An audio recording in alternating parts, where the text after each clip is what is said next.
ಹಿಂದೆ ತಿರುಗಿ ನೋಡಿದ್ರೆ ಮಂಡ್ಯದ ಒಬ್ಬ ಹುಡುಗ ಶಿವಕುಮಾರ್ ಅಲ್ಲಿಂದ ನಿನಾಸಂಗೆ ಹೋಗ್ತಾರೆ. ಒಂದು ಹಸಿ ಮಣ್ಣು ಹೇಗೆ ಮಡಕೆ ಆಗುತ್ತೋ ಆ ರೀತಿ ಮಡಕೆ ಹಾಕ್ತೀರಿ. ಆಮೇಲೆ ಸಿನಿಮಾ ರಂಗಕ್ಕೆ ಬರ್ತೀರಿ. ಆ ಹಸಿ ಮಣ್ಣಿನ ಮಡಕೆಗೆ ಶಾಖ ಕೊಟ್ಟು ಬಿಸಿ ಮಾಡಿ ತಟ್ಟಿ ಅದನ್ನು ಒಂದು ರೂಪಕ್ಕೆ ಮಡಕೆ ರೂಪ ಬರುತ್ತೆ. ಸೊ ಶಿವಕುಮಾರ್ ಟು ಸತೀಶ್ ನೀನಾಸಂ ಈಗ ಹಿಂದಿರುಗಿ ನೋಡಿದ್ರೆ ಹಸಿ ಮಣ್ಣಿನ ಫೇಸ್ ಹೇಗಿತ್ತು ಆ್ಯಂಡ್ ಆ ಶಾಖ ಕೊಟ್ಟಿದ್ದ ಫೇಸ್ ಹೇಗಿತ್ತು? ನಂದು ಕರಿಯರ್ ಶುರುವಾಗಿದ್ದು ಬಹುಶಃ ನನ್ಗೆ ನೆನಪಿರೋ ಪ್ರಕಾರ 2003ರಲ್ಲಿ ಶುರುವಾಗಿದ್ದು. ನೀನಾಸಂಗೆ ಹೋಗಿದ್ದು ನಾನು. ಅದಕ್ಕಿಂತ ಮುಂಚೆ ನಾನು SLCಗೆ ಅರ್ಧಕ್ಕೆ ಬಿಟ್ಟು ಓಡ್ಬಂದ್ಬಿಟ್ಟೆ ನಾನು ಬೆಂಗಳೂರಿಗೆ. 2003ಕ್ಕೆ ನಾನು ಅದಕ್ಕಿಂತ ಮುಂಚೆ ಬಿಫೋರ್ ನಾನು ಒಂದು 2 years ಬ್ಯಾಕು ಗೋಪಾಲ್ ಥಿಯೇಟರ್ ಅಂತ ಒಂದಿರುತ್ತೆ ಇಲ್ಲಿ ಯಶವಂತಪುರದಲ್ಲಿ. ಆ ಗೋಪಾಲ್ ಥಿಯೇಟ್ರಲ್ಲಿ ಮನೆಯಲ್ಲಿ ಪ್ರೆಷರ್ಗಳು ತುಂಬ ಇತ್ತು. ಆಮೇಲೆ ಎಜುಕೇಷನ್ ಬಗ್ಗೆ ನನಗೆ ಅಷ್ಟೊಂದು ಆಸಕ್ತಿ ಇರಲಿಲ್ಲ ಓದ್ಬೇಕಾದ್ರೆ. ನಾನು ಸಿನಿಮಾ ಹುಚ್ಚು ಅವಾಗಲೇ ಸಿನಿಮಾ ನೋಡೋಕೆ ಕೊಡೋಗ್ಬಿಡ್ತಿದ್ದೆ. ಮಂಡ್ಯದಲ್ಲಿ ಸಂಜಯ್ ಥಿಯೇಟ್ರ್ ಆಗ್ಬೋದು, ಗುರುಶ್ರೀ ಥಿಯೇಟ್ರ್ ಆಗ್ಬೋದು, ಸಿದ್ಧಾರ್ಥ ಥಿಯೇಟ್ರ್ ಆಗ್ಬೋದು, ಮಹಾಲಕ್ಷ್ಮಿ ಥಿಯೇಟ್ರ್ ಆಗ್ಬೋದು, ಅಲ್ಲ ಮಹಾವೀರ ಥಿಯೇಟ್ರ್ ಆಗ್ಬೋದು, ಅದು ಯಾವ ಥಿಯೇಟ್ರ್ ಬಿಟ್ಟಿಲ್ಲ ನಾನು. ಎಲ್ಲ ಥಿಯೇಟ್ರಲ್ಲೂ ಸಿನಿಮಾ ನೋಡಿದ್ದೀನಿ. ಏನೋ ಸಿನಿಮಾಗೆ ಚಕ್ಕರ್ ಹಾಕಿ ಅಲ್ಲ ಸ್ಕೂಲಿಗೆ ಚಕ್ಕರ್ ಹಾಕಿ ಎಲ್ಲ ಸಿನಿಮಾಗಳನ್ನ ನೋಡಿದ್ದೀನಿ.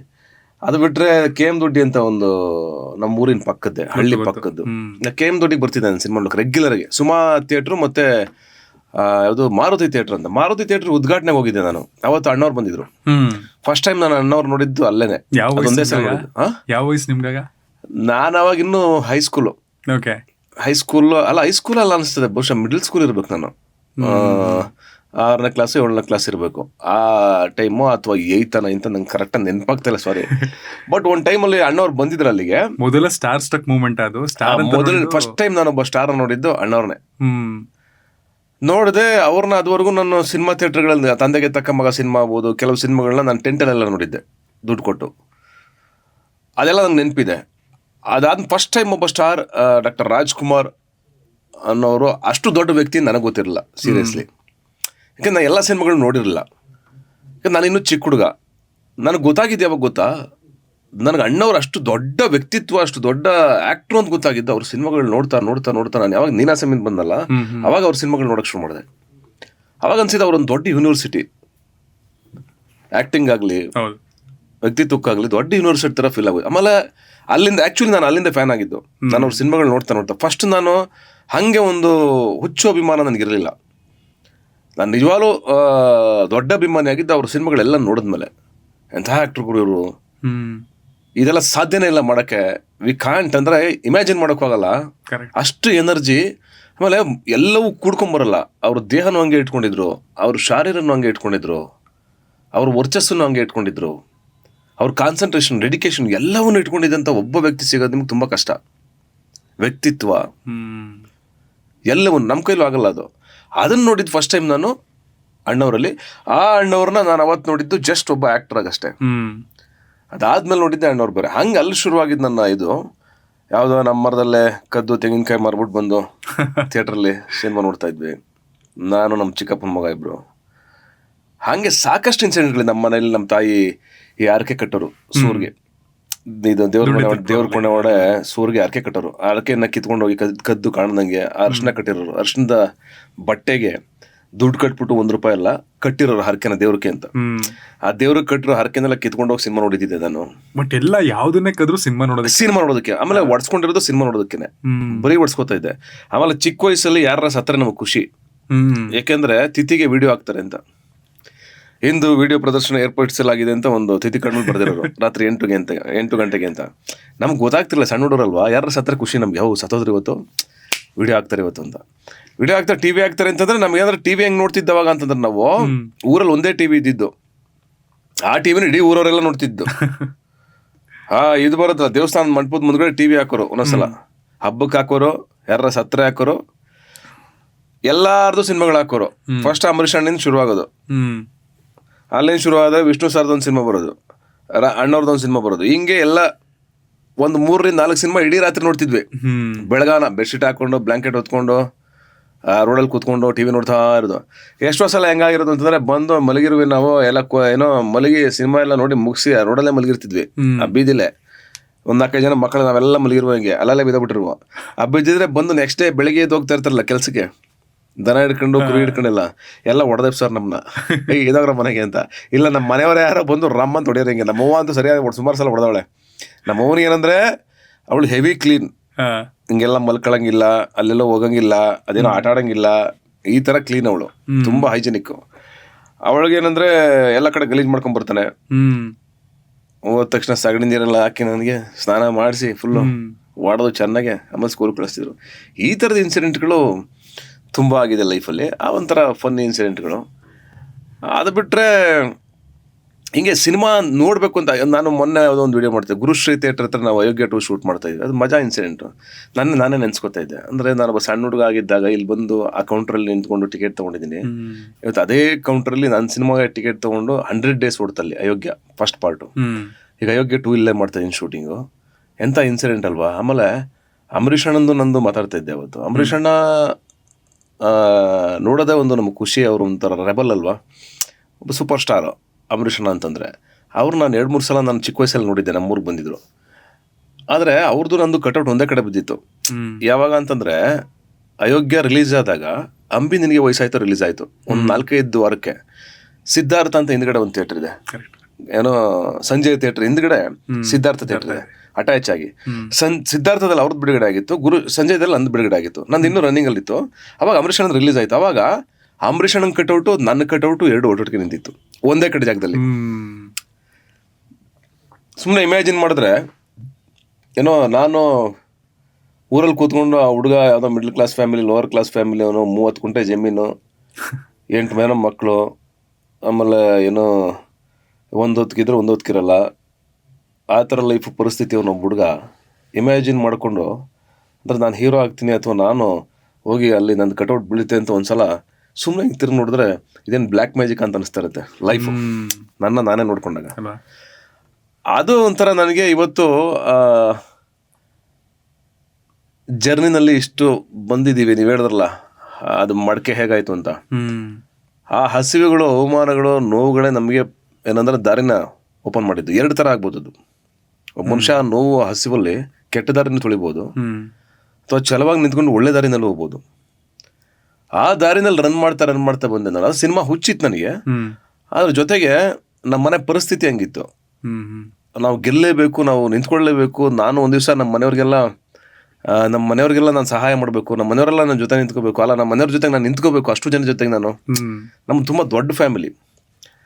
ಆ ಥರ ಫೈಟ್ ಮಾಡ್ಕೊಂಬಂದಿದ್ದು. ಆಮೇಲೆ ನಾನಾಗಲಿ ನಮ್ಮ ಅಣ್ಣಂದ್ರಾಗಲಿ ಅದನ್ನೇ ಫೈಟ್ ಮಾಡಿದ್ವಿ. ಇವತ್ತು ನಮ್ಮ ಅಣ್ಣಂದರು ಚೆನ್ನಾಗಿದ್ದಾರೆ, ನಾನು ಚೆನ್ನಾಗಿದ್ದೀನಿ. ಅಂದರೆ ಫ್ಯಾಮಿಲಿ ಫುಲ್ ಚೆನ್ನಾಗಿದೆ. ನಮ್ಮ ಫ್ಯಾಮಿಲಿ ಫೈನಾನ್ಷಿಯಲಿ ಚೆನ್ನಾಗಿದ್ದೀವಿ. ಆ್ಯಂಡ್ ಅದೊಂದು ನಮಗೆ ಖುಷಿ ವಿಷಯ. ಈ ಖುಷಿ ವಿಷಯ ಅದೊಂದು. ಈ ಟ್ರಾವೆಲಲ್ಲಿ ಆ ಒಂದು ಟೈಮ್ ಇತ್ತಲ್ಲ, ಹಳ್ಳಿನಲ್ಲಿ ಸಿನಿಮಾ ನೋಡ್ತಾ ಇದ್ದೆ, ಇದೆಲ್ಲ ಆಯಿತು. SLC ಟೈಮ್ ಬಂದೆ. ಆ ಟೈಮ್ಗೆ ಯಾಕೆ ಎಜುಕೇಷನ್ ಬಿಟ್ಟೆ ಅಂತಂದರೆ ಅಷ್ಟೊಂದು ಪ್ರೆಷರ್ ಇತ್ತು ನನಗೆ. ಫ್ಯಾಮಿಲಿ ಒಳಗೆ ಇರೋಕ್ಕೆ ಆಗ್ತಿರಲಿಲ್ಲ ನನಗೆ. ಅಂದ್ರೆ ಆ ಪ್ರೆಷರ್ಗೆ ಅರ್ಧ ನನಗೆ ಸಾಕಪ್ಪ, ಎಜುಕೇಷನ್ ಸರಿ ಒಟ್ಬಿಡೋಣ ಇಲ್ಲಿ ನನ್ನ ಹತ್ರ, ನಾನು ಓಡ್ಬಿಟ್ಟೆ. ಹೊರಡೋಣ ಅಂತ ಇತ್ತು, ಬಟ್ ನಟನೆ ಆಗ್ಬೇಕು ಅನ್ನೋದು ಇತ್ತಾಗಲೇ ಇಲ್ಲ. ನಟನೆ ಆಗಬೇಕು ಅಂತೆಲ್ಲ ಇರಲಿಲ್ಲ ನನಗೆ. ಒಟ್ಬಿಡೋಣ ಬೇಡ, ಈ ಊರು ಈ ಸವಾಸ ಯಾವುದು ಬೇಡ, ಬಿಟ್ಟು ಒಟ್ಬಿಡೋಣ ಅಂತ ಹೊಟ್ಬಿಟ್ಟಿದ್ದು ನಾನು. ಅಂದರೆ ಏನು ಆಗ್ತಾ ಇಲ್ಲ ಲೈಫಲ್ಲಿ, ಬರೀ ಜಗಳ ಕದನ ಅದು ಇದು ಬರೀ ಇದೇ ನಡೀತಾ ಇದೆ ಲೈಫಲ್ಲಿ. ಸರಿ ಬಿಟ್ಟು ಹೊಟ್ಬಿಡೋಣ ಅಂತ ಅಲ್ಲಿಂದ ಹೊರಟೆ. ನಾನು ಹೊರಟು ಯಾವ ಧೈರ್ಯದ ಮೇಲೆ ಹೊರಟೆ ಗೊತ್ತಿಲ್ಲ. ಒಂದು ಸೈಕಲ್ ಇತ್ತು, ಆ ಸೈಕಲ್ ತಗೊಂಡೋಗಿ ಎಲ್ಲ KM ದೊಡ್ಡಿನಲ್ಲಿ ಅಡ ಇಟ್ಬಿಟ್ಟು ಒಂದು 200-300 ರೂಪಾಯಿಗೆ ಬಸ್ ಹತ್ತೇ ಬಿಟ್ಟೆ. ಕ್ಯಾಂಪಸ್ಸು ಹತ್ತವನೇ ಅಲ್ಲಿ. ನನಗಿನ್ನ ನೆನಪಿದೆ ಯಾವ ಧೈರ್ಯದ ಮೇಲೆ. ಬಹುಶಃ ಇವತ್ತಾಗಿ ಹತ್ತಾ ಇರಲಿಲ್ಲ ನನಗೆ, ಈಗ ಆ ಧೈರ್ಯ ಸಲ್ಲ ನನಗೆ. ಅವತ್ತು ಹೆಂಗೆ ಹತ್ತದೆ ಬಸ್ಸು ಅಂತ ನಂಗೆ ಗೊತ್ತಿಲ್ಲ. ಒಬ್ಬನೇ, ಯಾರೂ ಗೊತ್ತಿಲ್ಲ ನಾನು ಹೋಗ್ತಾ ಇದ್ದೀನಿ ಅಂತ. ಮನೆ ಬಿಟ್ಟೆ, ಹೊರಟೆ, ಸೀದಾ ಬಂದೆ ಬೆಂಗಳೂರಿಗೆ. ಯಶವಂತಪುರ ಏನೋ ಸೀದಾ ಬಂದು ಬೆಂಗಳೂರು ಮೆಜೆಸ್ಟಿಕಲ್ಲಿ ಇಳಿದು ಒಂದು ಬಸ್ ಹತ್ತೆ ಯಶವಂತಪುರದ ಕಡೆಗೆ ಹೋಗ್ತಾ ಇದ್ದ ಬಸ್ಸು. ಅದು ಯಶವಂತಪುರ ಅಂತಲೂ ಗೊತ್ತಿಲ್ಲ ನಮ್ಗೆ, ಯಾವ ಊರು ಅಂತಲೂ ಗೊತ್ತಿಲ್ಲ. ಅದಕ್ಕಿಂತ ಮುಂಚೆ ಬೆಂಗಳೂರು ನೋಡಿದ್ರಾ? ಇಲ್ಲ, ಫಸ್ಟ್ ಟೈಮ್ ಬೆಂಗಳೂರು ನೋಡಿದ್ದೆ. ಅದಕ್ಕಿಂತ ಮುಂಚೆ ನೋಡಿದ್ದು ಒಂದ್ಸಲ ನಮ್ಮ ಮಾವನ ಮಗಳು ಮದುವೆ ಆಗಿತ್ತು ಅಜಯನಗರದಲ್ಲೆಲ್ಲ ಚೌಟ್ರಿ ಅಂತ. ನಂಗೆ ನೆನಪಿಲ್ಲ, ಬ್ಲರ್ ಆಗಿ ನೆನಪಿ. ಚಿಕ್ಕ ವಯಸ್ಸಲ್ಲಿ ಬಂದಿದ್ದು ನಾನು ತುಂಬ. ಅವ್ರು ಬಸ್ಸಲ್ಲಿ ಕರ್ಕೊಂಡ್ಬಂದಿದ್ರು, ಬಸ್ಸಲ್ಲಿ ಕರ್ಕೊಂಡೋಗಿ ಊರು ಬಿಟ್ಬಿಟ್ಟಿದ್ರು ಬಸ್ಸು. ಅದು ಮಾತ್ರ ಮೆಮೊರಿ ಇರೋದು ನನಗೆ. ಅದು ಬಿಟ್ಟರೆ ನಾನು ಬೆಂಗಳೂರು ಕಾಲೇ ಇಟ್ಟಿಲ್ಲ. ಮೆಜೆಸ್ಟಿಕ್ ಬಂದೆ, ಒಂದು ಬಸ್ ಕೂತ್ಕೊಂಡೆ, ಅದು ಕರ್ಕೊಂಡೋಗಿ ಯಶವಂತಪುರದಲ್ಲಿ ಬಿಸಾಕ್ತು. ಲಾಸ್ಟ್ ಸ್ಟಾಪ್ ಅದೇ ಅದು. ಅವಾಗ ಯಶವಂತಪುರ ಇದು ಬಸ್ ಸ್ಟಾಪ್ ನಿಮ್ಗೆ ಈಗ ನೋಡೋ ಥರ ಇರಲಿಲ್ಲ. ಅದು ಈಗೆಲ್ಲ ಬಿಲ್ಡಿಂಗಳೆಲ್ಲ ಬಂದಿದೆ. ಆ ಬಿಲ್ಡಿಂಗ್ ಎಲ್ಲ ಇರಲಿಲ್ಲ. ಅಲ್ಲಿ ಪ್ಲೈನಾಗಿ ಒಂದು ಬಸ್ ಸ್ಟ್ಯಾಂಡ್ ಇತ್ತು.